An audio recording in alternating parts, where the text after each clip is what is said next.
হাসিনা পালানোর পর থেকেই বেশ সরব বিএনপির সিনিয়র যুগ্ম মহাসচিব রুহুল কবির রিজভী। প্রতিদিনই হাসিনাকে নিয়ে মন্তব্য করতে দেখা যায় তাকে। এবার তিনি আশঙ্কা প্রকাশ করে বলেছেন, শেখ হাসিনার পুনরুত্থান মানে দেশ হবে এক ভয়ঙ্কর বধ্যভূমি।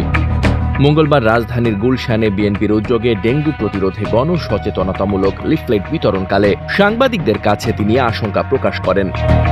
রুহুল কবির রিজভী বলেন, পতিত স্বৈরাচারের পুনরুত্থান যাতে না ঘটে, আর যেন কোনো মায়ের বুক খালি না হয়, আর যেন কোনো মায়ের সন্তানকে হত্যা না করা হয়। শেখ হাসিনার প্রত্যাবর্তন, শেখ হাসিনার পুনরুত্থান মানে দেশ হবে এক ভয়ঙ্কর বধ্যভূমি। এই বধ্যভূমি যাতে তৈরি না হয়, তাই অন্তর্বর্তীকালীন সরকারকে অবিলম্বে প্রয়োজনীয় সংস্কার করে অবাধ ও সুষ্ঠু নির্বাচনের দিকে যেতে হবে।